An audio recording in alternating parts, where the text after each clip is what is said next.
Man shalla subha fi jama'atin, siapa yang sholat subuh berjamaah, faka'annama shallal laila kullah, dapat pahala seperti sholat sepanjang malam. Kita tak sanggup sholat sepanjang malam. Kalau ada orang Batam sholat sepanjang malam dari isya sampai subuh, dijamin siang ini tumbang.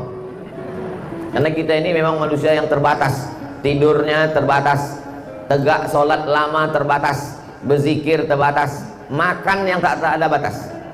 Tapi kalau sudah melakukan aktivitas ada batasannya, maka Allah tahu kita tak sanggup, kita tak mampu, lalu kemudian dia kasih keringanan, cukup dengan sholat subuh berjamaah. Alhamdulillah, orang yang sholat berjamaah maka dia amalnya setahun dibalas 27 tahun. Betul apa betul? Ada orang sholat berjamaah setahun, amalnya bertambah 27 tahun. Dari mana Ustadz rumusnya 27 tahun? Sholatul jamaati, sholat berjamaah, tafdulu sholatal fadzi, lebih utama daripada sholat sendirian.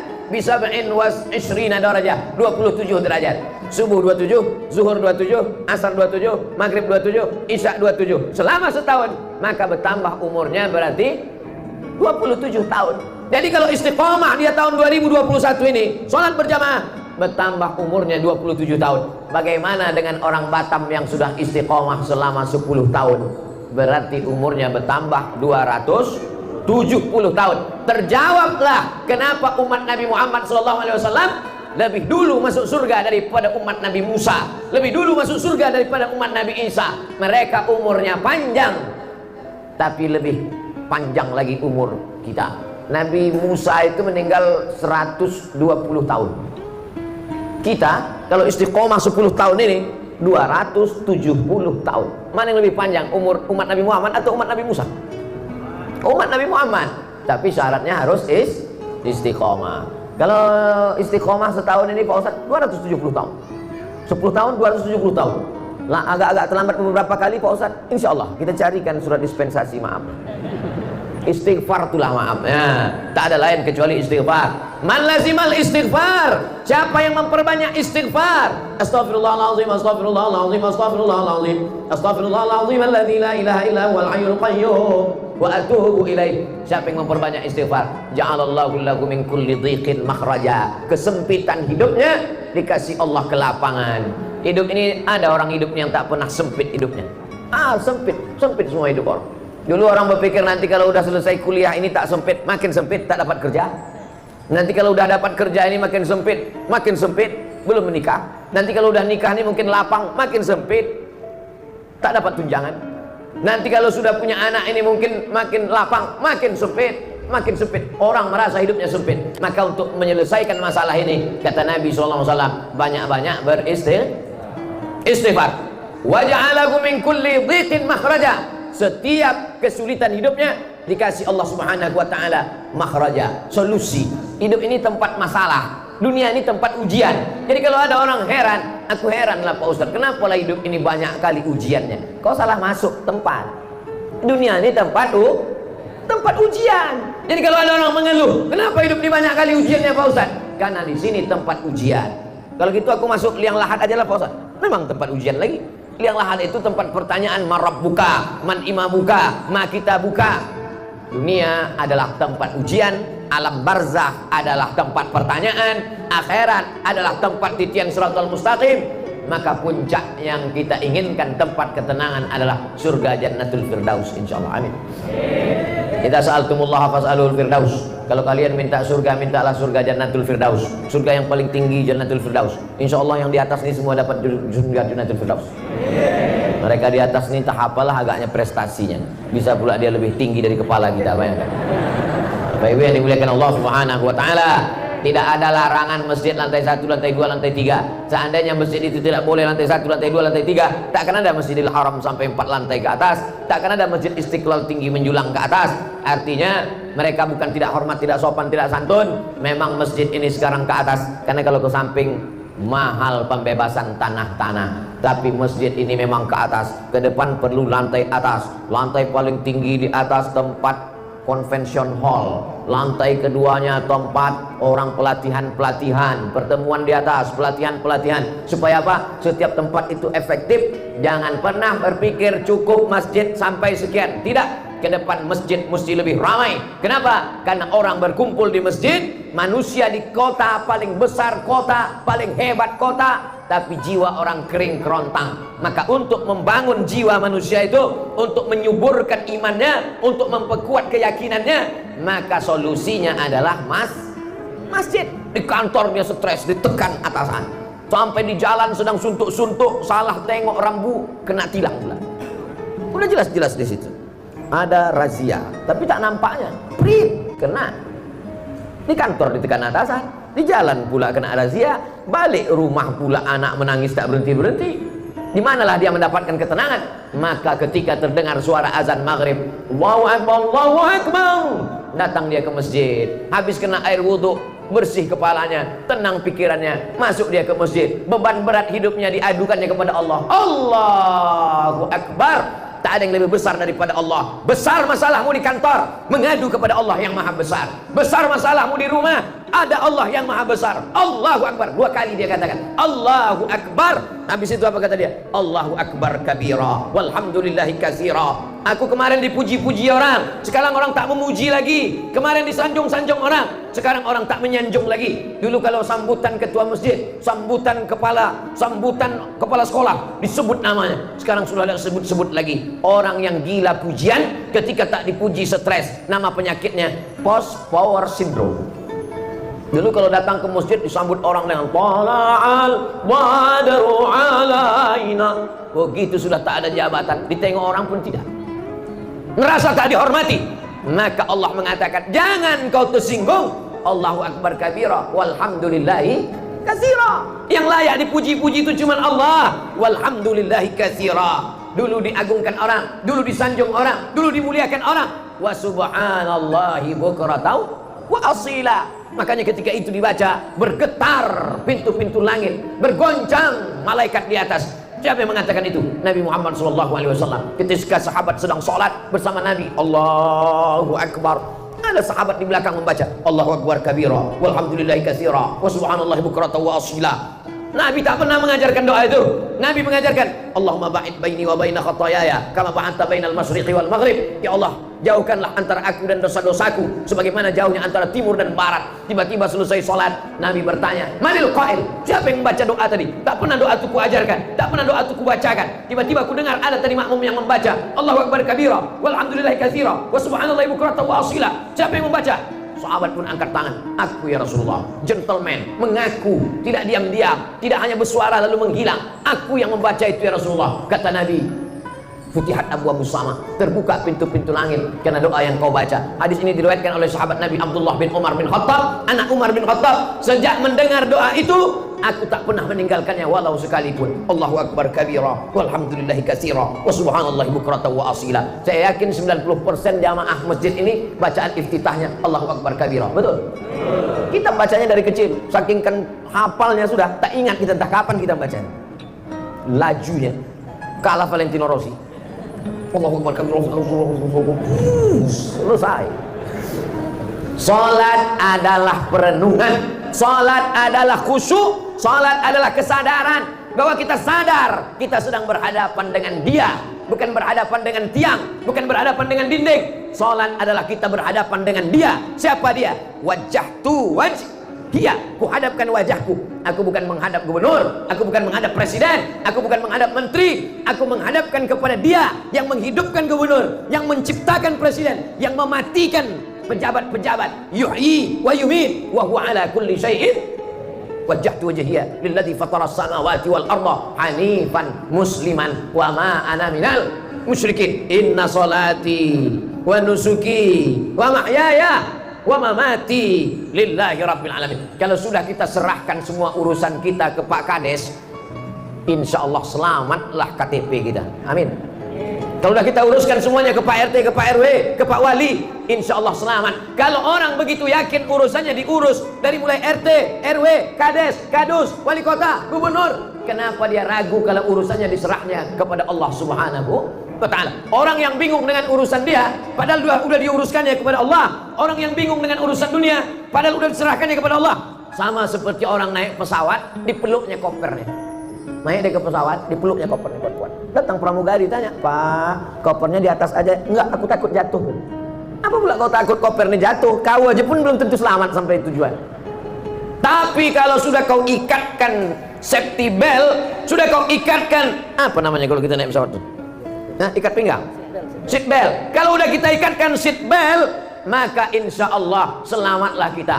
Tercabut atap pesawat itu, tapi orang yang duduk di kursi pesawat tak lepas. Kenapa? Karena seat belt. Seat duduk, belt ikat pinggang. Seat belt duduk dengan pinggang terikat. Tercabut atap pesawat, maka semua penumpang yang ada di situ selamat. Yang hilang siapa? Pramugari. Kenapa? Karena pramugari tak pakai seat belt. Begitulah pengorbanan dia. Makanya saya kalau dicapa pramugari itu saya jawab, Pak Ustadz, ya kata saya. Kenapa? Karena dia udah berkorban untuk kita. Bapak ibu yang dimuliakan Allah, ada ibu-ibu di sini. Masya Allah, tabarakallah. Ibu-ibu sebetulnya tidak sholat ke masjid, tapi karena ada pengajian, karena amanah, perempuan sholatnya di rumah, di dalam kamar, di dalam tempat yang sempit. Sekarang ada orang melarang, jangan sholat ke masjid, perempuan jangan ke masjid, tapi ke mall boleh. Padahal di masjid dia tertutup, padahal di masjid dia dekat dengan Allah. Maka maksud hadis perempuan sholat di tempat yang sempit, di kamar yang tertutup, di dalam rumah, maksudnya kalau terjadi fitnah. Di Palestina tak boleh sholat perempuan di masjid, nanti ditangkap oleh tentara Israel, diperkosa. Ketika terjadi konflik yang ada di Bosnia, ketika di Rohingya, ketika di Suriah, di Irak terjadi konflik antar kelompok masyarakat, ditangkap oleh ISIS, na'udzubillah. Maka perempuan. Tapi di Batam, ibu-ibu di masjid nih, kalau pulang ada tentara Israel di luar, tak ada, aman, damai, tenang, dengan tetap menjaga protokol kesehatan, cuci tangan, jaga jarak, pakai masker. Ustadz ceramah pakai masker, ustadz aja tak pakai masker. Nih pakai masker, walaupun di dagu.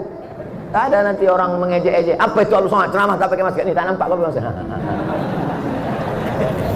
Jamaah ini insya Allah tak ada mengejek-ejek saya. Tapi kalau di-upload ini nanti haters banyak. Bahasa Inggrisnya haters, bahasa Arabnya syaitan. Yang jempolnya begini tuh. Apapun isi ceramah ini lihat. Orang yang memang dibayar untuk ngasih ini. Tapi ibu yang dimuliakan Allah Subhanahu wa taala. Tapi kita tak peduli pada itu semua, karena amal kita adalah lillah. Lelahku lillah. Tak ada lelahnya kalau karena Allah. Tapi kalau karena manusia, capek kita beribadah nih kalau karena manusia. Ustadz kita imam, hafal Quran, dibacanya ayat sampai 1 halaman, mantap sudah. Apa kata manusia? Panjang kali ayatnya. Dibaca pula pendek. Yasin, Allahu Akbar. Apa kata makmum? Kok bisa dia jadi imam ya? Hidup nih kalau kita ikut cakap manusia, capek kita. Betul? Yakin kata Allah, benar kata Rasulullah, benar kata ulama, jalankan. Kalau saya ikut komen orang, oh capek. Ustaz kalau ceramah jangan kuat-kuat lah, bergetar hatiku ketika melihat wajahmu. Enggak, habis itu Ustaz pun slow. Jamaah sekalian, marilah kita mendekatkan kepada Allah. Ustaz kok slow kali macam bencong gitu. Yakini bahwa itu benar, tidak melanggar aturan pemerintah, mengikuti sunnah Rasulullah. Sir ala barakatillah. Begitu kata guru-guru kami dulu. Sir ala barakatillah. Sir artinya berjalanlah ala barakatillah. Insya Allah hidupmu akan diberkahi oleh Allah Subhanahu wa ta'ala. Khairul umur, sebaik-baik manusia, sehebat-hebat manusia. Kata doa Nabi, Allahumma barik li ummati fi bukuriha. Berikan berkah pada umatku ini di waktu pagi.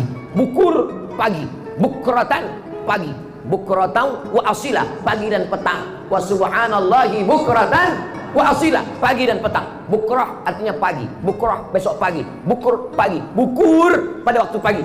Berkahi umatku ini pada waktu paginya. Siapa nama anak kau? Bukratan wa asila.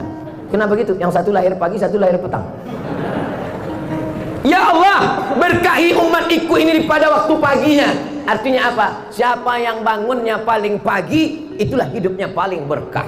Sekarang di dunia internasional, di Asia Tenggara ini, Asia Tenggara, Thailand, Singapura, Malaysia, Brunei Darussalam, Indonesia, Filipina, setelah diteliti, ternyata yang paling cepat bangun paginya, itulah yang di seberang Batam, Singapura. Mau Islam, mau tak Islam, asalkan dijalankannya sunnah Nabi Muhammad SAW, siapa yang paling awal bangun paginya, maka dialah yang paling maju. Singapura itu maju karena mengikuti sunnah Rasulullah SAW, paling awal bangun pagi. belum lagi azan subuh udah bangun orang Singapura. Orang kita disatukannya duha sama subuh. Saya jadi dewan juri musabaqah tilawatil Quran, tinggal di hotel di samping pantai.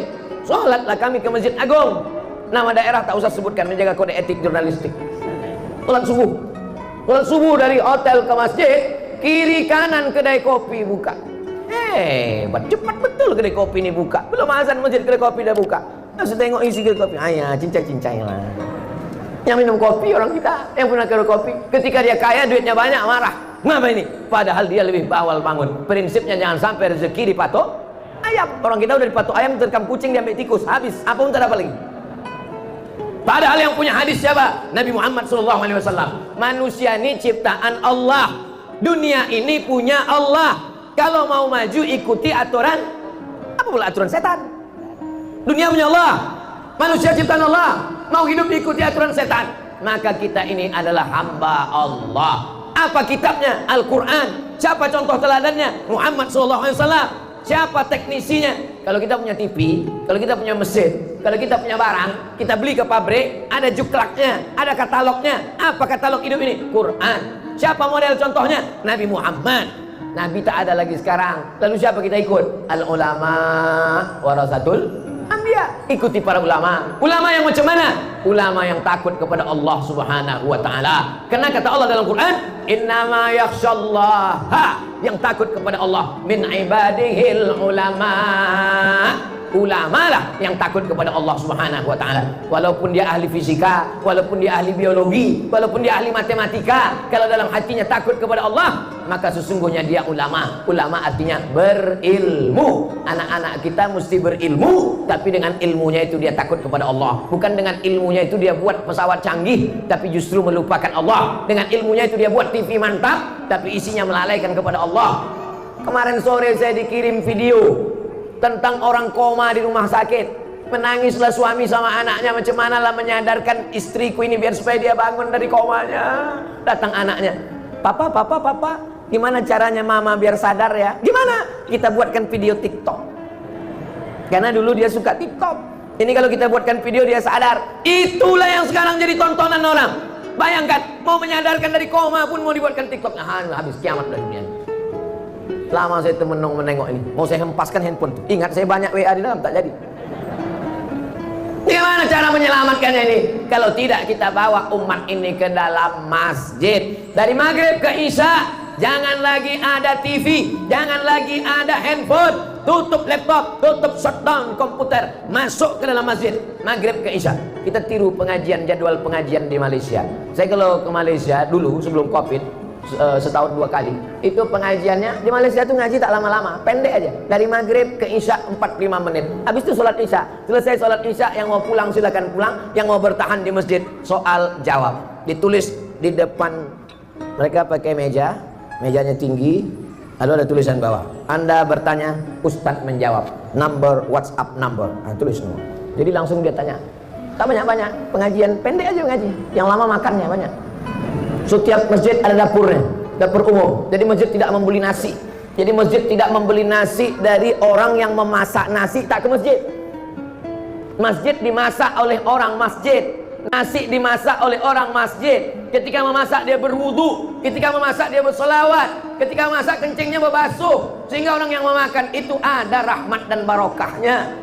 Masjid ini ada dapurnya, buatkan dapurnya, sehingga kita, oh kalau begitu apalah guna nanti catering Pak Ustadz? Bagus kalau membeli catering kepada jamaah, sehingga duitnya itu berputar di antara jamaah. Kalau duit dia banyak, dia akan bersedekah. Kalau duit dia banyak, dia akan belikan karpet masjid. Belikanlah uang kita kepada jamaah, yang kira-kira kalau duit jamaah itu banyak, akan balik juga ke masjid. Setuju? Itulah yang membuat orang marah kepada Abdul Somad ini. Abdul Somad cerita tentang duit, Abdul Somad cerita tentang politik, karena memang di mana-mana ceramah saya itu isinya 3. Perbaiki pendidikan, pengajian di masjid berkualitas. Perbaiki ekonomi, belanja kepada jamaah supaya duitnya berputar antara jamaah. Tahu ada jamaah yang punya penyewaan mobil, sewa mobil dia. Tahu antara jamaah ada yang punya laundry, pakai laundry dia. Tahu di antara jamaah ada yang jual buah, beli buah dia. Tahu jamaah ada yang jual tanah, kabarnya kau jual tanah. Iya. Tanah siapa yang kau jual? Entah, aku tak tahu tanah siapa. Bapak Ibu yang dimuliakan Allah Subhanahu wa taala. Masjid menjadi sentral tempat berkumpul. Ada orang yang sangat kaya, bingung mau kemana aku campakkan duitku ini Pak Ustaz. Bingung aku Pak Ustaz. Ada pula satu lagi jamaah yang sangat susah, tak tahu dia kemana mau mengadukan kesusahannya. Yang menawarkan duit pinjaman cuman rentenir, lintah darat. Semua yang di laut-laut ini kalau sudah naik ke darat jahat semuanya. Contohnya lintah darat dan buaya darat. Maka datanglah jamaah masjid. Masjid mempertemukan antara pejabat dengan rakyat. Masjid mempertemukan antara orang kaya dengan orang yang susah. Bertemunya di mana? Di dalam masjid. Itu siapa tuh? Kawan ayah. Ayah jumpanya di mana dulu? Di Masjid Nurul Huda, Perumnas Geria Sagulung Permai Blok E nomor 1A Sagulung Batam. Udah aku sebutkan alamatnya lengkap, tak juga datang entahlah. Di mana jumpanya? Di masjid. Di mana disolatkan jenazahnya? Di masjid. Di mana dia mengadukan kesusahannya? Di masjid. Diangkatnya tangannya, Allahu Akbar, ditempelkannya keningnya ke lantai, lalu diucapkannya Subhana Rabbiyal A'la wa bihamdi. Kalau duitnya banyak, di mana diletakkannya duitnya yang banyak itu? Di masjid. Sampai ke masjid tengok, apalagi yang kurang. Ini nampaknya udah tercabut-cabut kubah ini. Berapa? Banyak. Ini nampaknya berapa? Ini nampaknya kipas angin tak hidup. Kenapa? Begitu. Jangan ketika duit banyak ke mall, pas duit tak ada ke masjid. Orang yang model begini, jenazahnya jangan disolatkan, bawa ke jembatan Barelang. Bapak Ibu yang dimuliakan Allah Subhanahu wa taala, insyaallah tak ada. Itu maka saya katakan begitu. Insyaallah semua jamaah masjid ini baik-baik semuanya insyaallah. Amin. Jam berapa waktu sholat maghrib di Saya kadang tak percaya sama orang, lebih percaya sama Google. Waktu sholat Batam. Waktu sholat Batam maghrib jam 6.14. Sekarang jam 6 matahari terbit. Pas matahari terbit tak boleh sholat karena waktu tanduk setan. Waktu terbit matahari itu bulat, datang setan bertanduk. Kata setan. Matahari itu bulat gini. Waktu matahari bulat, datang setan menghampiri matahari dengan tanduknya. Jadi kalau ada nanti jumpa, mana tahu calon menantu Bapak, apa kabar Pak? Katanya, sehat setan. Ini matahari bulat, habis itu keluar tanduknya. Berapa lama? Setinggi tombak. Setelah diukur menurut ilmu astronomi, setinggi tombak itu 12 menit. Jadi jam 6 lewat 14, genapkanlah 15. Sebetulnya 12, tapi karena kita udah lama berkawan, 15 saja lah.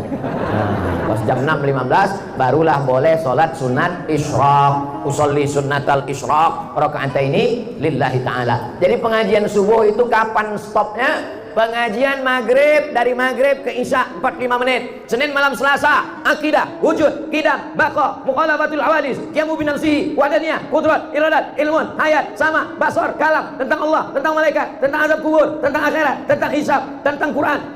Malam Selasa tafsir surat Yasin. Kenapa tafsir surat Yasin? Karena mau pindah rumah baca Yasin, mau nikah baca Yasin, tahlilan baca Yasin, mengusir hantu jembalang tanah Yasin. Tapi arti Yasin pun tak tahu. Yasin, apa arti Yasin? Lakiku. Nama laki dia Muhammad Yasin. Tafsir surat Yasin, tafsir surat-surat pendek, tafsir Wadduha, tafsir Alam Nasrah, tafsir Qul Wallah. Supaya apa? Supaya waktu sholat paham apa yang dibaca. Tak usah kaji-kaji tafsir tak tentu arah. Ini tafsir, kau ngaji tafsir apa tadi? Tafsir mimpi. Mimpi aja sekarang orang banyak takut.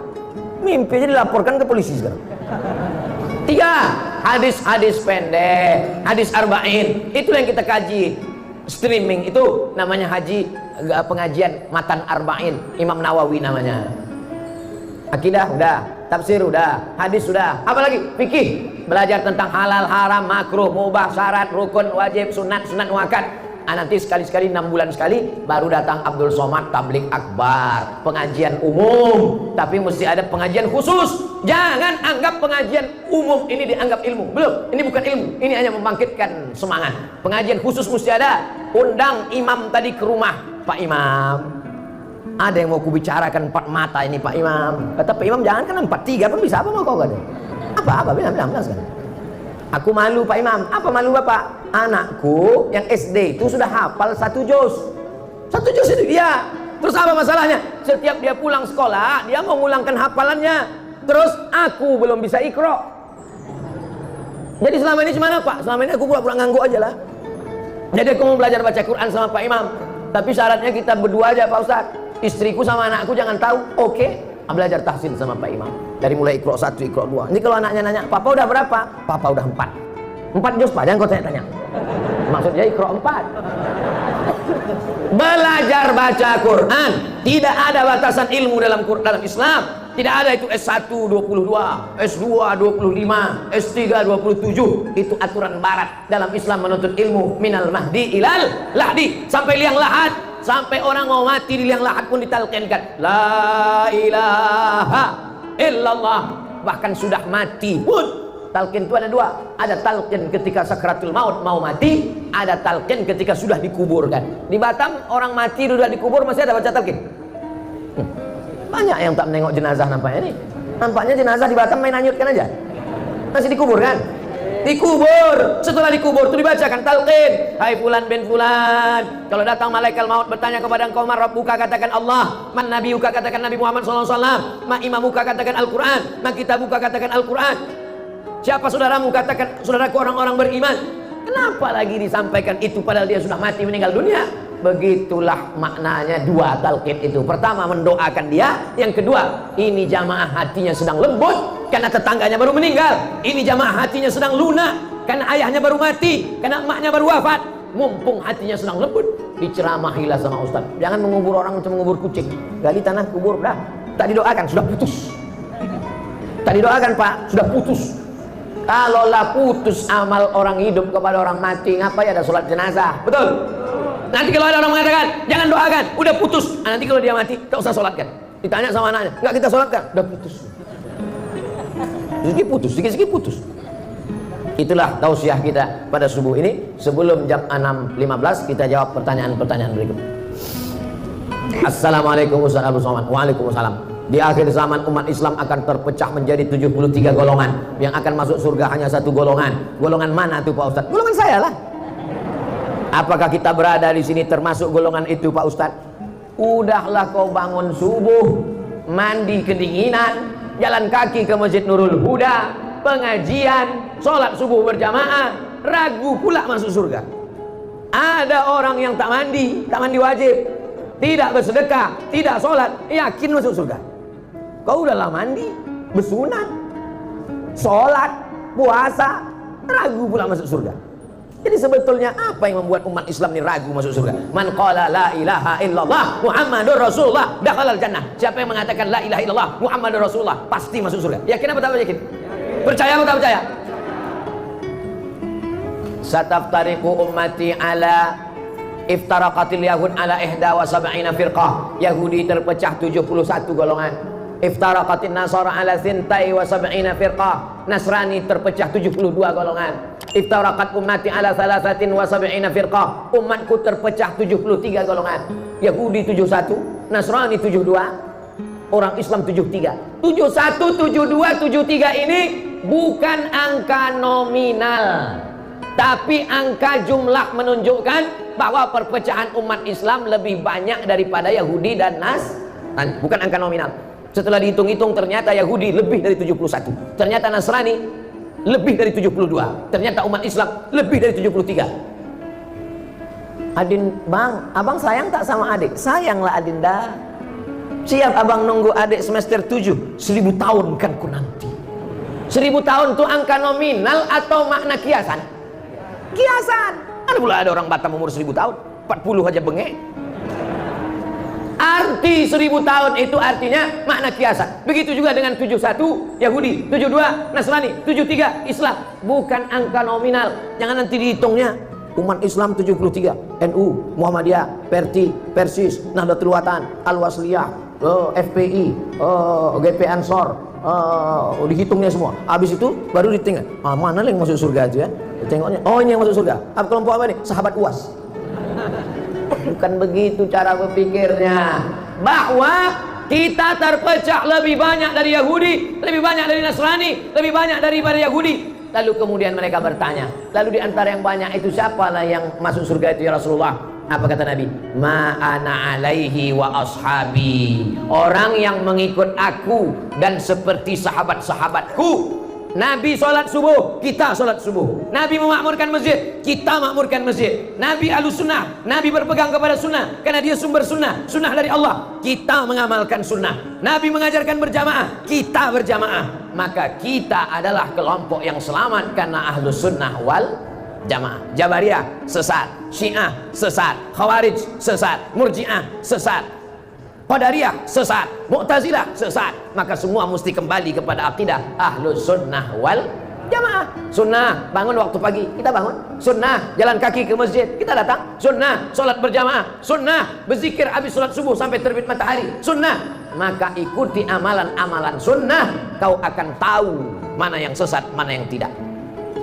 Tadi malam pulang dari masjid pengajian, mau pulang ke penginapan, sampai di tengah jalan, apa kata tim yang ada di belakang?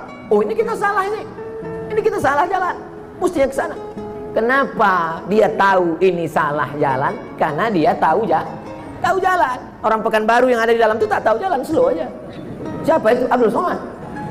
Tak tahu saya jalan di Batam, walaupun udah 8 tahun saya ke Batam, tak tahu saya jalan Batam. La yadurrukum man dhalla idza tadaitum. Kalau kau tahu jalan, maka tak ada yang bisa menyesatkanmu. Berilmu, pahami Quran, pahami sunnah, ikuti ulama. 7.000 orang pun mau menyesatkanmu, kau tak akan sesat insyaallah. Berpegang dalam la ilaha illallah Muhammadur Rasulullah. Itu pemahaman tentang hadis 71, 72, 73. Kita ahlu sunnah wal jamaah selamat sampai hari kiamat. Yakin itu. Jangan nanti waktu di masjid yakin, keluar dari masjid galau lagi. Datang saya 6 bulan lagi, itu